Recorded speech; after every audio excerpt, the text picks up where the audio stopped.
두 건의 주유소 습격 사건이 있습니다. 1999년 서울의 어느 주유소에 4인조 떼강도가 들어서 사장인 박모 씨와 그때 아르바이트하는 남녀 학생들, 심지어는 늦게 짜장면을 배달시켜 먹고 배달원까지 인질로 잡아서 그렇게 인질극을 벌였던 사건이 있습니다. 2005년 1월에 광주의 어느 LPG 충전 주유소에서 김모 씨가 또 5명 친구들과 함께 공모해서 습격을 해서 830만 원을 빼앗고 종업원을 또 폭행했던 그런 떼강도 사건이 있습니다. 그런데 이 두 사건의 처리 결과는 확연히 다르게 나타났습니다.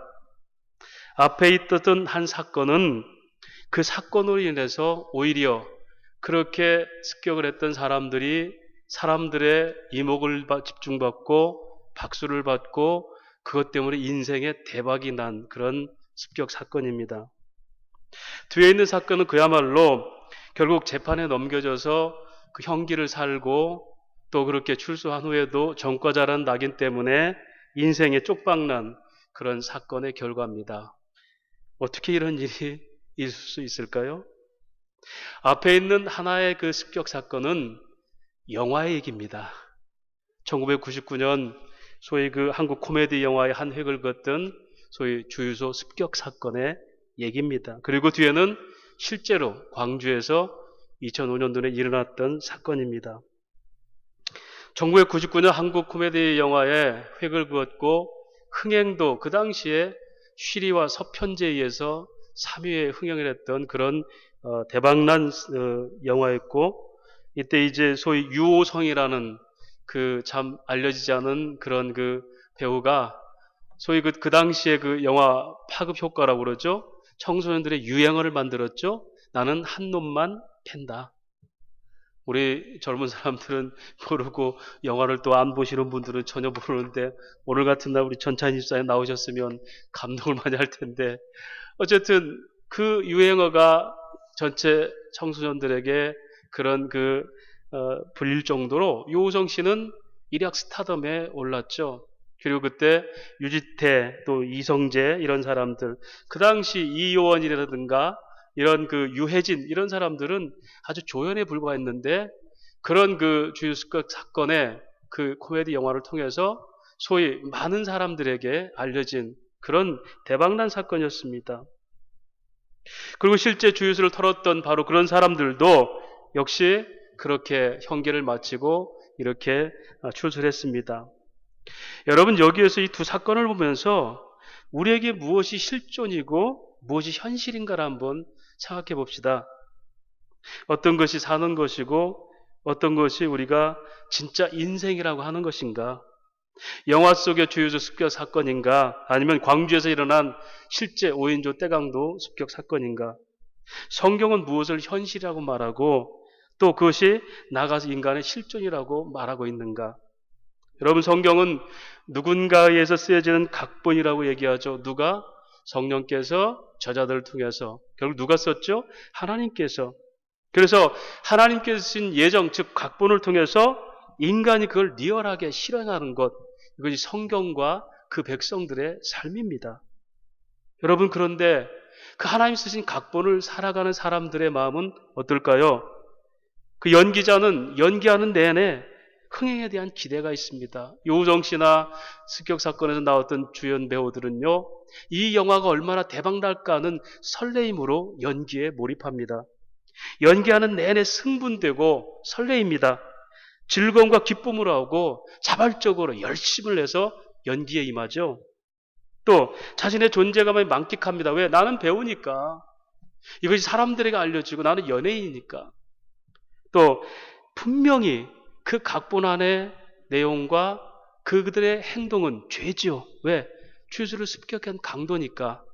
그런데 결국은 그렇게 해놓고도 죄가 없어라고 합니다. 로마서 4장 7절 8절이죠. 불법을 사함받고 죄가 가려짐을 받는 사람들은 복이 있고 주께서 그 죄를 인정하지 아니할 사람은 복이 또다.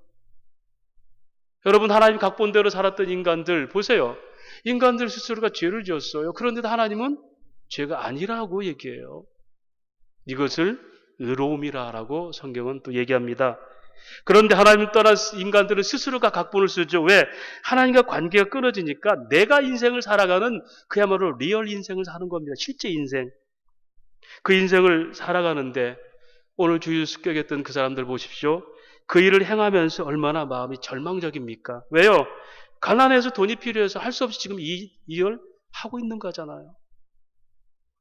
시행하는 내내 두렵고 망설이고 불안합니다. 왜? 어쩔 수 없이 도둑질하지만 잡힐까봐. 자신의 존재감에 대한 허탈이고 스스로 경멸하고 분노마저 들죠. 나는 왜 이런 인생으로 태어났는가? 그리고 그 행위는 분명 주의 행동이고 반드시 그에 따르는 형벌이 있고 그렇게 형벌을 선언받죠. 로마서 3장 23절, 6장 23절에 모든 사람이 죄를 범하였으며 하나님의 영광에 이르지 못하더니 죄의 삭은 사망이에요.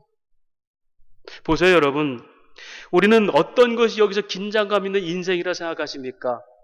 돈이 없어도 주주를 습격하는 것이 우리 인생이고 그렇게 영화 속에 나오는 각본대로 사는 것은 허상이다라고 얘기할 수가 있어요. 맞습니다. 여러분, 우리가 예수 믿고 신앙생활 하는 것도 어쩌면 그래서 하는 거 아닙니까? 내 앞에 현전, 앞에 펼쳐진 우리의 이 긴장감 때문에 이걸 해결하고 싶어서 신앙생활 하는 거 아닙니까? 그게 기도고 그게 신앙의 헌신 아니겠습니까? 오히려 영화 같은 인생, 어떻게 그런 일이 있을 수 있어? 훅 하면 없어질 그런 망상 같은 것이 어떻게 우리 현실이 될 수 있단 말이야. 하늘나라? 그것이 어떻게 내 현실이 될 수 있어? 내가 죄를 졌는데 어떻게 죄가 아니라고 얘기할 수 있어? 인간은 스스로의 정의감 때문에 자기 각본을 쓰면서는 결코 용납할 수 없는 게 허상 같은 하나님 나라예요. 오늘 저와 여러분 여기 예배드리고 있지만 여러분과 저에게 얼마나 하나님 나라가 깊게 그리고 아주 찰나적이고 우리에게 와 닿고 있습니까?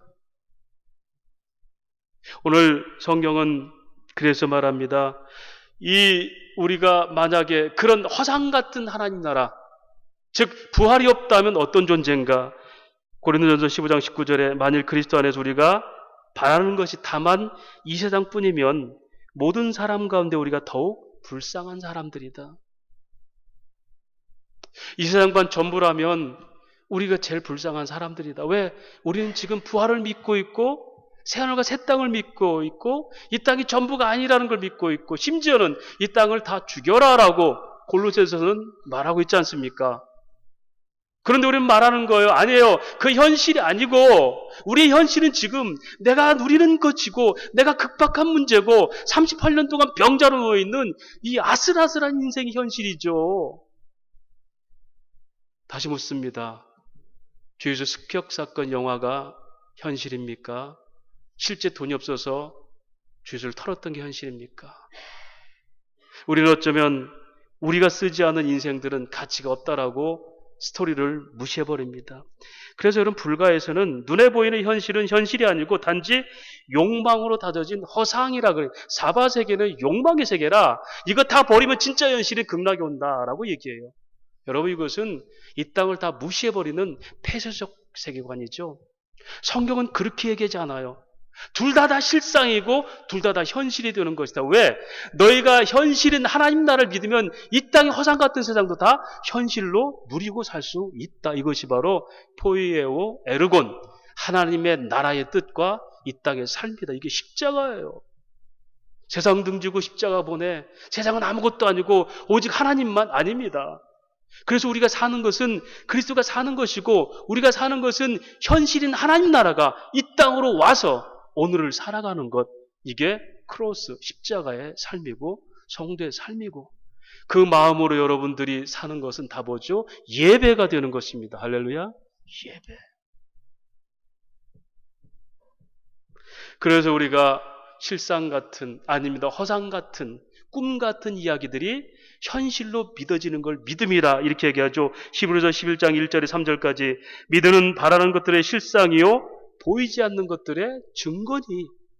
선진들이 이로써 증거를 얻었느니라.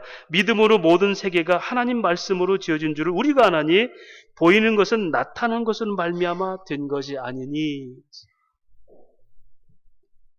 그러면 오늘 이 정서를 가지고 본문으로 한번 들어가 봅시다. 38년 동안 쓰레기같이 살았던 한 인생이 있었습니다. 정답도 있고 모색도 했고 그리고 결론도 있습니다. 그런데 그 현실이 허상이 되어버리는 인생입니다. 다시 설명하죠. 천사가 못에 물을 동일 때 누구든지 들어가면 어떤 병도 낫는 그 연못에 38년 동안 오직 그걸 바라고 누워있던 한 사람. 현실이 뭡니까? 38년 동안 병자라는 거예요. 아주 긴장감이 있죠. 또 현실은 뭡니까? 거기 들어가면 낫는다는 정답도 있어요. 또 현실은 뭡니까? 그런데 그게 현실이 아니고 허상이지. 왜? 누구도 나를 넣어줄 사람이 없으니까. 여러분, 우리 인생이 답이 없던가요? 나름대로 답을 찾잖아요. 한 번만 누가 나를 던져주면. 저도 그럴 생각할 때가 많아요. 불투명한 미래에 대해서 한 건만 된다면, 그래 로또 같은 인생 살지 않습니까? 로또가 그런 거 아닙니까? 한 번만 붙어주면. 여러분, 매주 로또를 사는 사람들 그런 심정 아닐까요? 아이가 틀림없이 안 될 거야. 그러면서 왜 삽니까? 38년 동안 사대도 한 번만 당첨되면 인생 대박 나는 거야. 사랑하는 여러분, 오늘 거기에서는 현실입니다.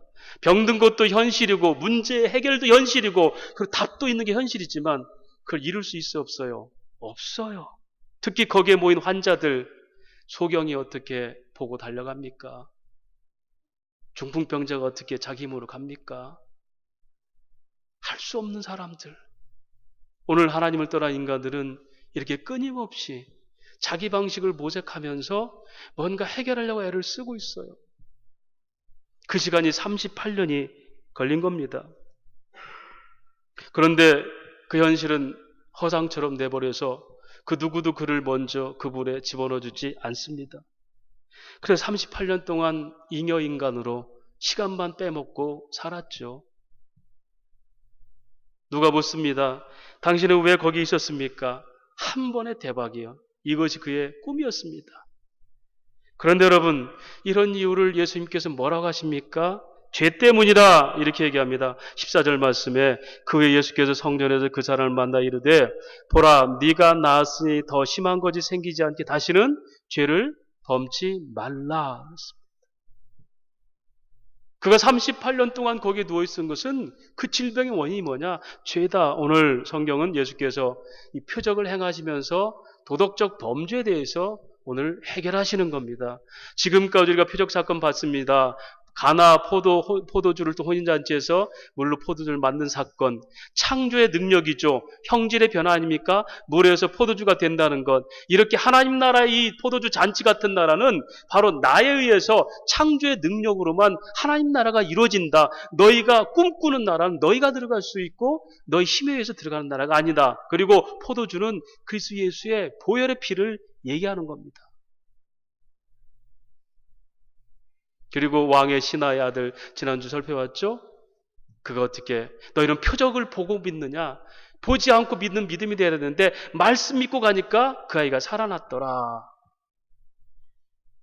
즉 말씀의 능력과 그 회복의 능력이 뭔지를 가르치는 거죠. 수가성의 여인에게는 구원의 조건이 뭐냐? 너같이 단편 5 짓고 그렇게 그런 여자도 예수 만나면 영생의 물을 마실 수 있다. 성전 청결 사건을 통해서는 너희가 창조의 능력, 그렇게 구원받은 백성에 보존하는 예배의 능력이 누구인지 아느냐?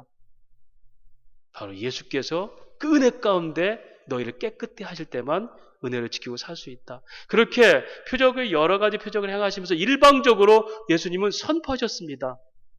그런데 오늘은 그에게서 문제를 찾죠. 네 죄 때문에 38년 동안 너는 누워 있는 거야.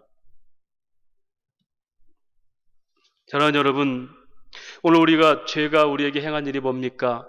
하나님이 에덴 동산을 만드시고 천지를 만드시고 그렇게 에덴 동산에 죄 짓기 전에는 어떻게 하나님과 인간이 누리는 이 행복한 나라가 뭐죠? 현실이었습니다. 현실, 그죠? 죽음이 없는 현실. 근데 범죄하고 나서, 쫓겨나고 나서 하나님과 함께하던 그 영생의 소망은 뭐가? 허상이 돼버린 거. 왜? 도저히 이룰 수 없는 소망이 되죠. 그것을 다시 예수를 통해서 다시 하나님 나라 현실로 우리 안에 이루어진 게 뭐죠? 구원입니다. 할렐루야. 구원. 우리의 본래 현실은 어딥니까? 하나님과 동행하는 하나님 나라였어요. 그게 현실이었고, 허상은 인간이 꿈꾸는 세상이었어요. 그런데 죄를 짓고 나니까 현실이 허상이 돼버리고 허상이 현실. 그래서 눈에 보이는 것, 무엇을 먹을까 입을까, 이것이 우리의 현실, 인생이 돼버린 거예요. 그래서 그 원리를 바꾼 사람들은 그래서 주 나라가 뭔 줄 알고 그 땅을 목표로 살아가는 거예요. 그래서 산상수수는 하나님 나라의 백성, 이 땅을 살아가는 원리를 얘기하는 겁니다. 하늘의 실상이 허상이 된 것은 범죄 때문에, 그래서 쫓겨나게 되고 현실을 품고 살던 우리가 허상이 돼버린 것, 이것이 죽어서 나가는 하나님 나라, 이렇게 인식하는 오늘날 우리의 상태가 된다는 겁니다. 그렇죠. 베데스다 모세의 병인들은 바로 그런 도덕적 범죄죠. 이것 때문에 그가 38년 동안을 허상 같은 인생에서 목마름으로 살아왔던 것입니다. 여러분, 교육학의 원리 중에서 실수의 생산적 요인이라는 게 있습니다.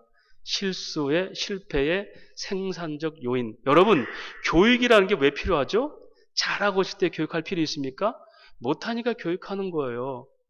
하나님도 끊임없이 우리를 교육하기 위해서 우리에게 실수와 실패를 허용하시는 거예요. 잘 살 것 같으면 뭐 때문에 선악과를 놓고 그것을 실수하게 하십니까? 여러분 자녀들이 잘하고 있는데 왜 매를 때려요? 재미로? 이걸 모르니까 하나님을 잔인한 분으로 인정하는 거예요. 하나님 왜 사랑하신다면서 왜 재물을 뺏어갑니까? 그걸 모르니까 그런 얘기 하는 겁니다. 실수의 생산적 가치가 뭘까요? 그 실패를 통해서 다시는 그런 일 안 하는, 뭐죠? 각인이 되는 거죠. 아이 보고 다름질하는데 애가 옆에서 알짱거리니까 가까이 오지 마. 이 다름이 만지면 돼. 뜨거워. 애가 그거 안 듣고 계속 촐랑거리다가 살짝 됐단 말이에요. 화상을 입었어요. 그 아이가 어떤 일이 벌어지죠? 다음부터는 다름이 만져요? 안 만져요? 안 만져요.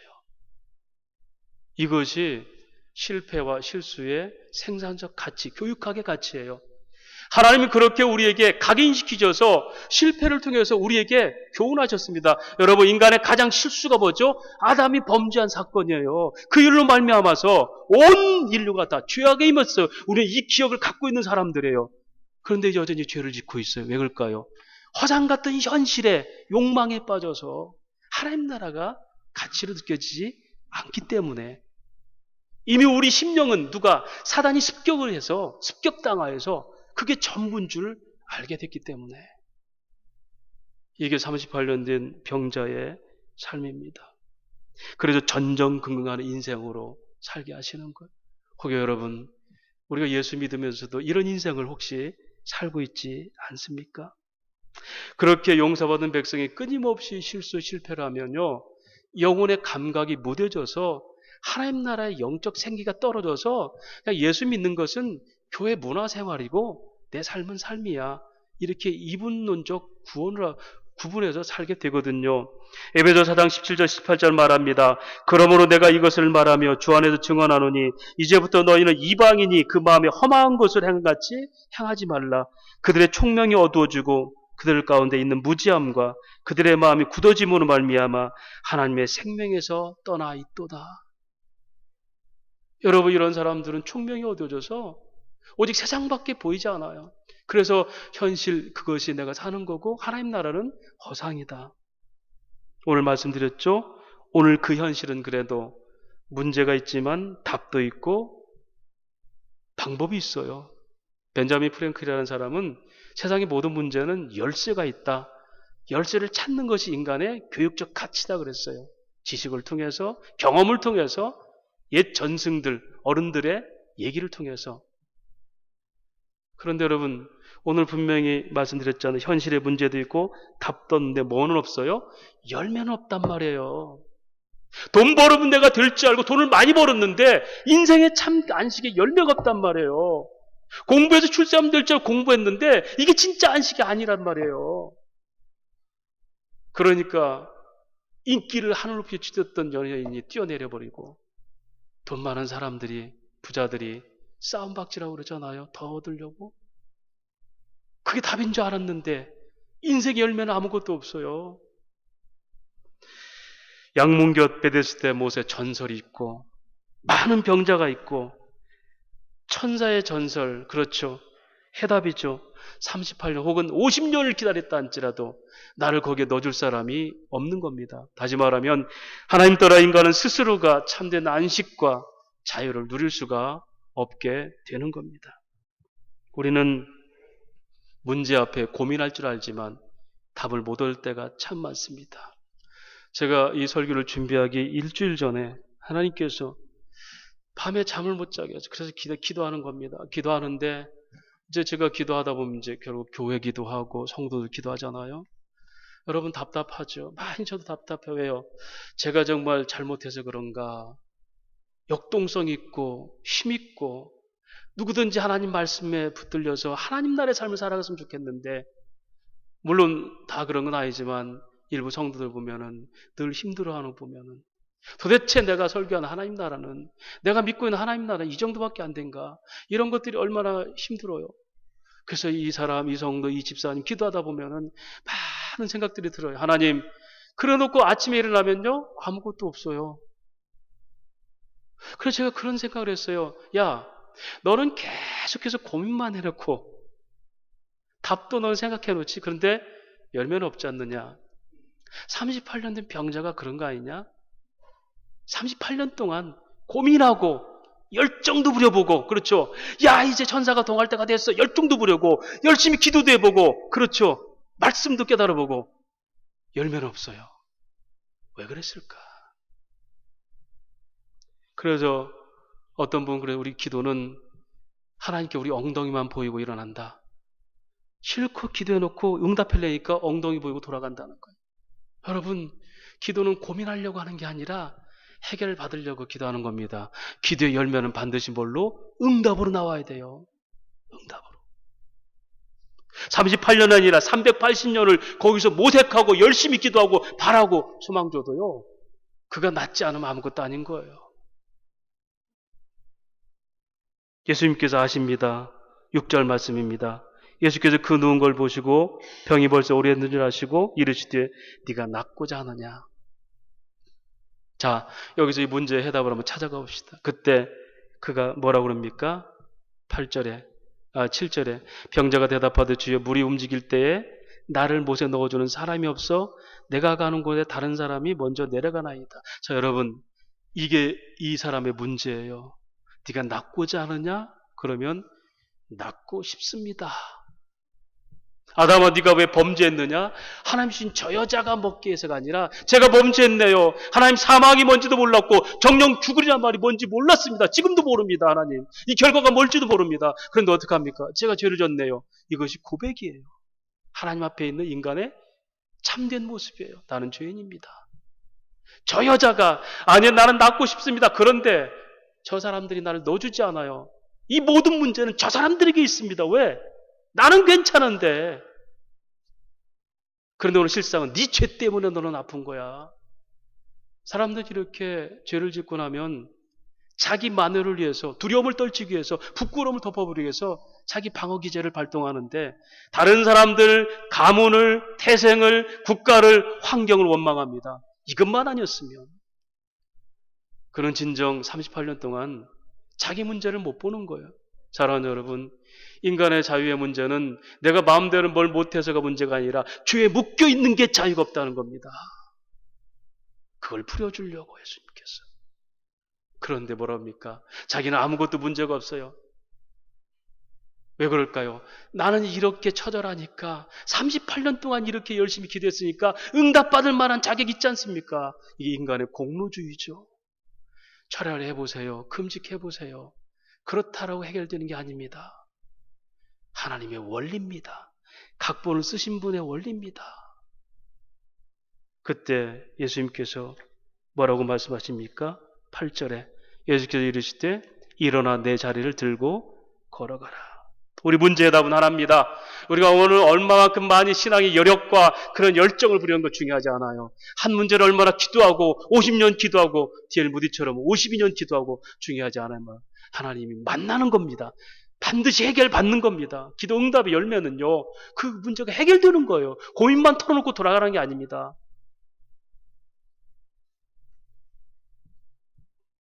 허상을 현실로 믿는 신앙인들이 오늘 혹시 우리들이 아닙니까? 진짜 문제는 숨겨놓고 그냥 이 문제만 해결되면 되겠다는, 하나님 왜 그런 병을 주셨을까요? 야고보서 말하면 너희 중에 병든 자가 있느냐? 경건한 자를 청하서 기름 붓고 기도하라. 혹 저가 죄를 지었을지라도 회개하리라. 그의 병든 것은 회개해야 낫는 건데 아무리 정성을 다하고 유명한 목사를 데려다가 은사 있는 은사자 데려다가 별짓 다 해보십시오. 낫는가? 회개해야 될 병은 회개해야 되는 겁니다. 대가를 치르는 거죠. 그런데 그 대가를 치를 수 있는 자격이 있어요? 아니죠. 그래서 오늘 말씀하시죠. 유대인들이 안식일에 그를 낫게 한 걸 보고 그를 죽이려고 합니다. 보십시오. 16절. 그러므로 안식일에 이런 일을 행하신다 유대인들이 예수를 박해하게 된지라. 18절. 유대인들이 이로 말미암아 더욱 예수를 죽이고자 하니. 자, 이때부터 예수는 죽음의 길에 이릅니다. 왜일까요? 자기가 하나님의 아들이라고 그러고 안식일에 주인이라고 얘기하니까. 그때부터 예수는 죽음의 길에 들어서요. 다시 말할까요? 그러면서 예수님께서 뭐라고 그래요? 네가 왜 안식일에 일하느냐? 그러니까 17절에 예수께서 그들에게 이르시되 내 아버지께서 이제까지 일하시니 나도 일한다. 이 말씀 잘 들으십시다. 여러분, 하나님께서 아버지가 일하니 나도 일한다는 뭡니까? 예수님이 이 땅에서 하늘의 뜻을 땅에서 행하는 분. 지난주 말씀드렸죠. 포이에오와 에로곤 얘기했죠. 나를 내 먹을 양식은 나를 보내신 아버지의 뜻을 행하는 거다. 그 보내신 뜻이 뭐죠? 하나님의 일, 하늘의 일. 그 행하는 게 땅의 삶. 십자가는 하늘의 뜻을 땅에서 이룬 완벽한 하늘과 땅의 조화라고 그랬죠. 예수의 삶은 태어날 때부터 그렇게 사셨어요. 그리스도인들 우리가 그렇게 하늘의 뜻대로 땅을 살아가는 사람입니다. 먹든지 마시든지 무엇을 하든지. 그 얘기입니다. 아버지께 일하신 나도 일한다. 여러분, 아버지 일은 뭐죠? 그 죄된 백성을 구원하는 일. 그렇죠. 네가 아무리 열심히 기도하고 열심히 네가 한다 할지라도 네가 네 문제 해결할 수 있는 게 아니잖아. 내가 네 죄의 대가, 형벌을 대신 받아. 그래서 그때부터 예수가 죽이기로 작정한 사람들의 손에 의해서 결국 죽게 되죠. 예수를 죽이고자 하더라. 다시 말합니다. 너희가 이제 건강하게 됐으니 네 영혼이 자유함 얻었으니 다시는 더 심한 것이 생기지 않도록 죄를 범하지 마라. 이 말은 뭡니까? 내가 네 대신 죽어. 그리고 너를 자유한 자가 되게 해. 주의 영이 임하였으니 눈먼 자가 다시 보게 되고 가난한 자의 복음이 전파되고 눌린 자를 자유케 되고 묶인 자를 풀어주며 그 말이 오늘 너희 귀에 응하였느니라. 누가복음 4장에 예수님이 선포하신 것처럼 내가 너희를 자유케 할 거야. 38년 동안 네가 아무리 누워서 안 되는 것 나는 네 대신 내가 죽음으로 너를 살릴 거야. 그러니 이 은혜, 이 실패의 생산적 가치인 실수로 인하여 내가 예수 죽였다는 이 각인되고 그 은혜로 난 산다는 이 교훈으로 너는 다시는 죄에 빠지지 마. 이게 오늘 신앙인들의 성화적 삶입니다. 그래서 우리가 경건하게 살려고 하는 거예요. 그러기 위해서는 어떤 일이 벌어져야 됩니까? 내 심령이 습격당해야 돼. 어떻게? 예수에게. 오늘 제목이 뭐죠? 메시아 습격 사건. 38년 된 병자는 거기서 그렇게 습격이 된 거죠. 똑같은 얘기가 가늠하다 현장에 잡힌 여인입니다. 너를 정죄하신 자가 없지? 나도 너를 정죄하지 않겠느니 이제는 그 은혜 잊지 말고 다시는 죄를 짓지 마라. 오늘 저와 여러분이 혹여 38년 동안 똑같이 하나님의 은혜를 서성이는 사람들었습니까? 여러분, 양문곁 베데스다란 말은 이스라엘엔 여러 가지 통로 문이 있어요. 왕이 들어가는 문, 말이 들어가는 문, 여러 통로가 있는데 양의 문은 양을 희생제자 드릴 때 갖고 들어가는 거예요. 희생이 있는 은혜가 있는 그분이고요. 베데스랑은 히브리어라 그랬죠. 베트엘 헤세드란 단어예요. 베트란 단어는 집이의 집, 엘은 하나님. 하나님의 헤세드, 사랑 있는 집, 이게 뭐죠? 은혜의 못이에요. 그래서 베데스다 연못은 은혜의 연못, 양문은 은혜의 집이에요. 은혜의 집에 은혜의 연못에서 뭘 기다립니까? 하나님의 은혜를 기다리는 것이 아니라 사람들을 기다리는 게 누구죠? 38년 동안 있었던 이 병자의 삶이에요.